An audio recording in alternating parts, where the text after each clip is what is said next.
Or I can say something. I do have a very loud voice. Before I introduce myself, this is my son Jonathan. My daughter Michaela lives this. Wildlife rehabilitating. She and my son, it's all they know. They know probably about as much as I do, with the exception they don't know the medications. You're learning. My daughter's friend Nika, and then I have Rachel Hawkins here. She is an actual apprentice under me right now, and she is training to be a wildlife rehabilitator. I myself am Amber Oldfield. I am a licensed wildlife rehabilitator in Linn County. If you get on the Iowa DNR website, there is me and one other lady, and she lives in Anamosa. And if I didn't have her helping just the little bits that she does, this is a very, it's a very large commitment to the community here in Linn County. What I do not get paid for. This is all volunteer. I do not get any state funding. Everything is either off of private donations from the public when I go to pick up animals, or seriously, it comes out of my own pocket. This is definitely more than just it's more than a full-time job. This is my life.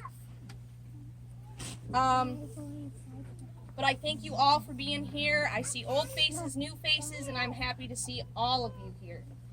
But we'll go right into the fox, because of course she was introduced on the website here for Indian Creek Nature Center, and she has actually been through a lot. I received Vesta on March 9th in the morning. The DNR had gotten a hold of me. I work under Ron Lane. He's the one who signs my license. Told me that there was a fox that was injured. He didn't know what the backstory was. He just gave me the gentleman's phone number and name. I gave him a call. He had told me that he lives out on a farm. They had taken some trees down over the last couple of years and just created a big pile. He knew that there were fox living in it, but he did not know that there were babies in it.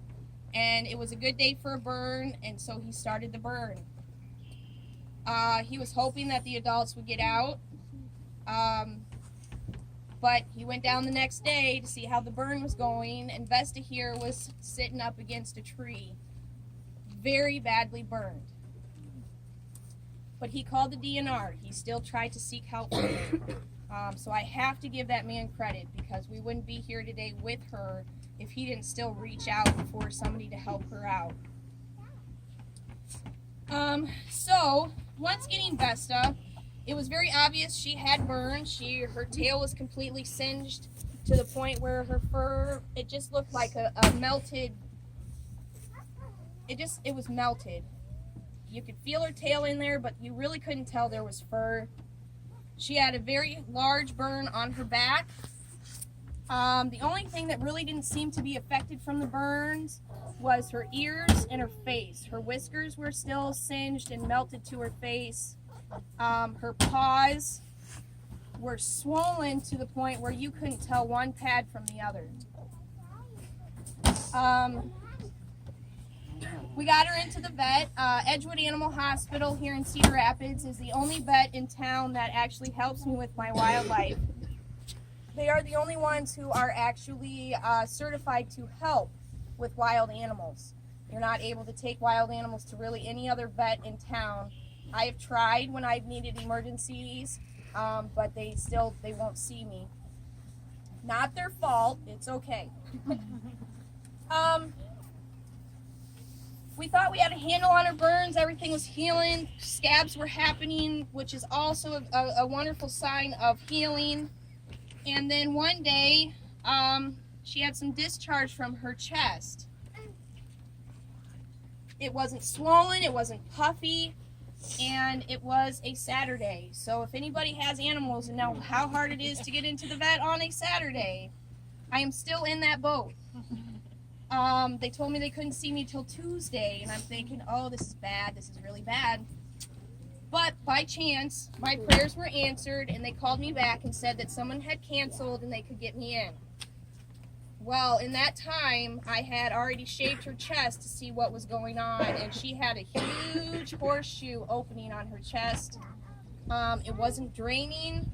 you could definitely tell it was infected. Got her to the vet.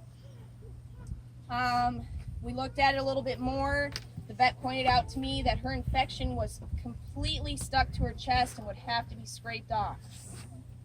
So she had emergency surgery right then and there. I put a big shout out on my wildlife page because the bill itself was almost $500 just for that surgery. That is a lot of money to come out of my pocket and my wildlife funds. Matter of fact, we didn't have it. So I put a shout out, please help.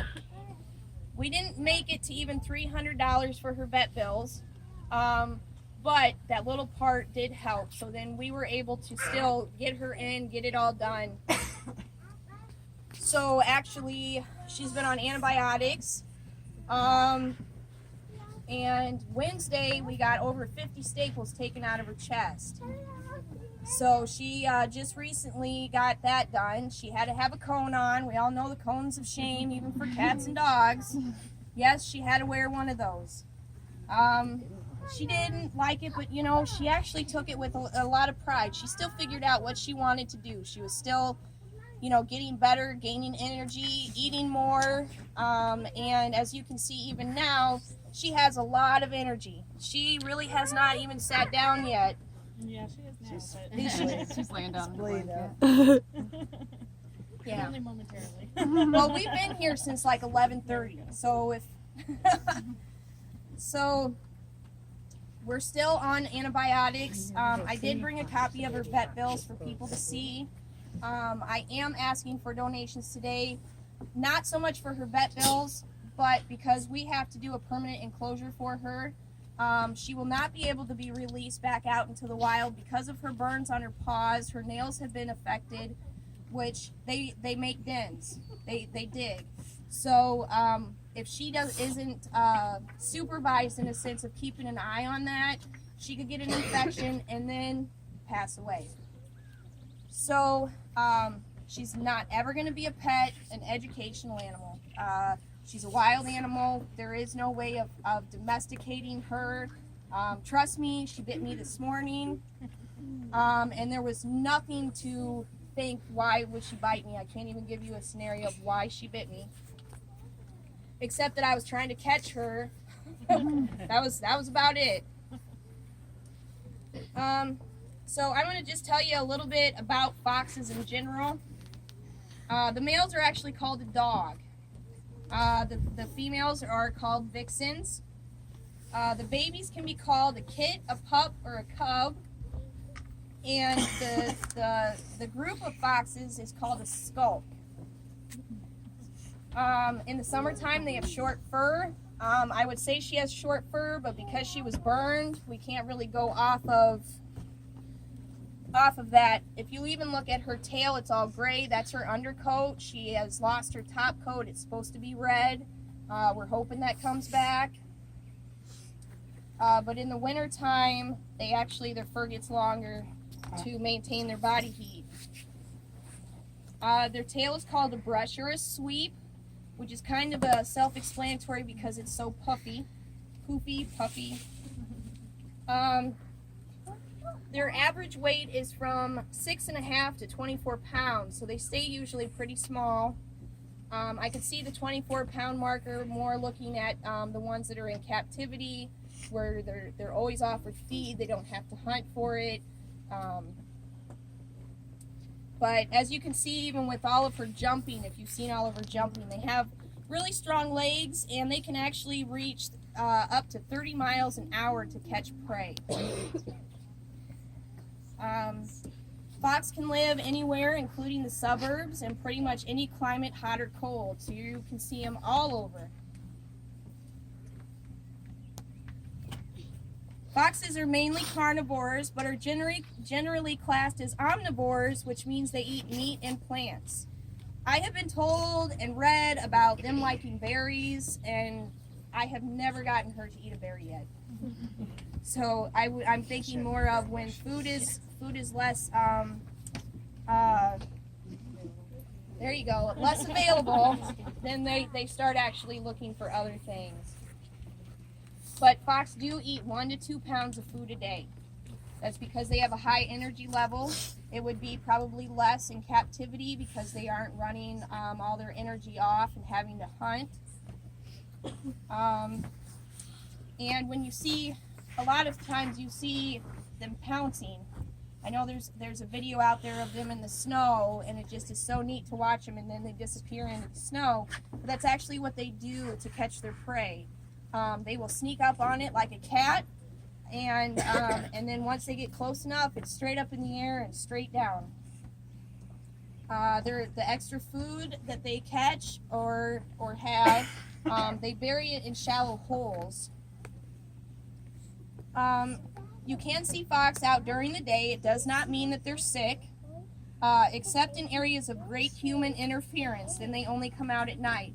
So they can become nocturnal depending on how many people are around in that area. So in their territory, they have one large den for winter living and raising their young. There's smaller dens that spread out in their whole territory, and they also store food in that, but they're usually connected by tunnels. Litters are usually 4 to 6 kits. They leave their mother when they are 8 to 10 months old to start their own families. Usually they only live up to 3 years in the wild, but can live 12 to 18 years in captivity. So she does have a long life ahead of her if all goes well, and they are not endangered. European settlers brought them to North America in the 1700s for hunting purposes. So actually they are not native to North America.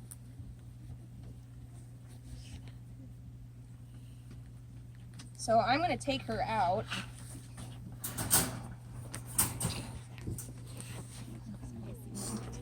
Off you go.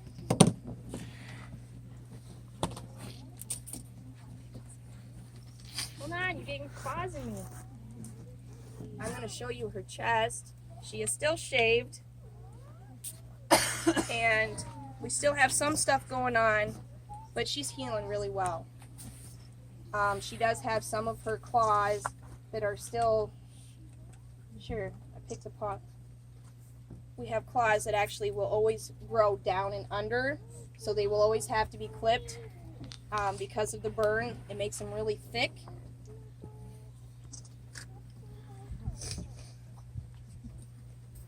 Yes, and her tail is supposed to be all red, except for the tip. She has white. She's very comfortable now, but I'm telling you, if we were at home, this is not how it goes. Is it? So, she may seem cute and cuddly now, but I'm telling you, it's not normal. And I'm sure that it's probably because there's so many people standing around. I'm going to say hi to everybody. And look around, say hi. She seems very curious. Yes. Yep. She definitely has her spark back in her eyes, her sparkle back. She had lost it for almost 2 months. It was really touch and go. She was having to be hand fed through syringes there for a while because she didn't have the energy to eat on her own. One interesting fact about foxes is their urine actually smells like skunks. That's how they mark their territory. So if you can even imagine what my house can smell like after she pees twice in her kennel, I love puppy pads. They are the most wonderful thing in the world right now. You're doing pretty good. Will the new kennel be outside? Yes, her new enclosure will be outside. How it has to go is she has to have 6 feet of fence down into the ground. So it's a very large project, and a lot of times the work comes from me. I do it. I help. Yes, he helps. He helps. I mean, I helped you make the a fence pond. has to start 6 feet in the ground, and then how far is it above ground? 6 feet above ground, and then it has to be covered over the top. Is that because they dig? It's because they dig, and I don't want to put her on a cement pad. That is not natural for her. I don't think it's fair for her.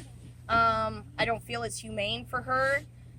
Even though she does have her toenail injuries, I feel as though she should still be allowed to try and dig. And once she creates a den, the digging will pretty much stop because she'll have her den. She won't have to keep moving. I do not feed her live animals or even deceased animals. She will be on a cat food diet, so she will not be hunting for her food. You are great right now. Like, this is great. Do they normally live in a pack, or do they live in pairs? Yep, they usually live in what they call the skulk. But once they hit sexual maturity, they go out on their own. They got to create their own. Oh, they live independently. They live independently. I have raised other fox, and they have been released. There was one release point out in Springville, and he would not come to me, which is great. That's optimal, and I'm the one who was feeding him and taking care of him, and that was just absolutely incredible. Just to see how he just took to it. He still came around. Hey, Mom, I'm here. Everything's good. But other than that, there wasn't much to it. So I am so proud of you. She knows she's going to be an education animal. This is the first time we have done a presentation. So this is how, this is her trial run, so to speak. So Flying colors. She gets an A. Give her an A for trial run. as long as we show up early and let her run Yeah. and do all she's got to do. But a lot of the panting you see, yes, she is probably warm, but they actually pant to taste. It's part of their smelling. You're so good. And see even how it's just barely open and she's tasting. Definitely tasting. How much does she weigh now? We are at 3 pounds. She's in her teenage time right now, but at the same time, fox always have long legs and kind of a slender body. So, yes, she's And I did hear you say earlier that you're going to get her spayed. She will be spayed. Yes, there will be absolutely no breeding of this fox, as she can't be a pet. And knowing that they're not endangered, there is no point in breeding her to release kids. There's no point to that. So her job is to educate people about fox. And you're getting squirrely now, aren't you? How did you learn about so many different animals? Just get them and read Actually, I'll even tell you how I got into rehabbing. When I was a kid, my dad saw great strength in me that I loved rabbits. And he got to the point where he's like, look, you're taking care of them, you're feeding them every day. So he got me a pair of them to breed. We bred them, raised them, sold them, showed them. And then I got to be in my early 20s and started working in vet clinics and learned breeding is not a good idea. We have so many unwanted animals. But I felt as though what I knew shouldn't go to waste. So I thought, wild rabbits. How could I not help with wild rabbits? So I actually got a hold of a rehabber who is no longer doing it anymore.